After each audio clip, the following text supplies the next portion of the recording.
مرد کی پسلی سے عورت کو بنا کے اللہ تعالیٰ نے مرد کو اپنی اس حکمت کا اشارہ دیا کہ میں نے اس عورت کی تحقیق فرشتوں کی لائی مٹی سے نہیں کی، میں نے اسے تمہارے جسم کے حصے سے اس لیے نکالا کہ عورت کا تقدس اور پردہ قائم رہے۔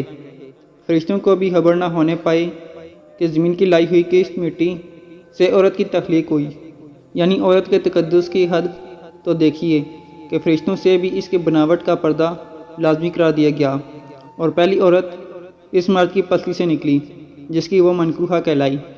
اب بات آتی ہے پسلے کی، عورت پسلی سے ہی کیوں نکلی؟ کیا ٹیڑھا پن وہیں سے ملا؟ نہیں، یہاں بھی حکمت سے خالی بات نہیں ہے۔ انسانی جسم میں دل اور بہت سے نازک حصے پسلی کے پیچھے چھپے ہوئے ہیں، یعنی پسلی ایک ڈھال ہے ان نازک حصے کے لیے۔ تو اللہ پاک نے عورت کو پسلی سے نکال کے یہ نہیں بتایا کہ عورت میں ٹیڑھا پن ہے، بلکہ اس عورت کو پسلی کی تخلیق کر کے یہ بات سمجھا دی کہ عورت وقت بڑھنے پہ ڈھال بھی بن سکتی ہے۔ عورت ایک ایسی مخلوق جس پر بھی معاشرے نے انگلی اٹھائی تو کبھی اس کا مداوع کرنے کو کسی دانشور نے قلم اٹھائی، مگر عورت کے مسائل روز اول سے آج تک ویسے ہی ہیں۔ جو مسائل ہماری ماؤں کو درپیش تھے، انہی مسائل سے آج کی عورت بھی گزر رہی ہے۔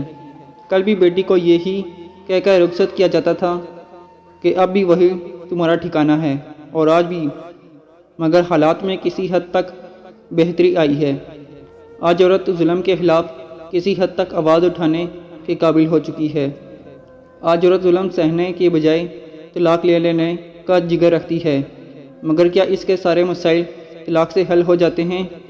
کتنی ہی لڑکیاں ایسی ہیں جو دوسری شادی کے بعد بھی پہلے جیسے مسائل کا ہی شکار رہتی ہیں، بلکہ پہلے سے بھی ابتر حالات کو سہتی ہیں، اور اب ان کے پاس کوئی چارہ بھی نہیں ہوتا۔ مرد بدل جاتا ہے مگر حالات نہیں بدلتے۔ ہمیں سوچنے کی ضرورت ہے، آخر ایسا کیوں ہے؟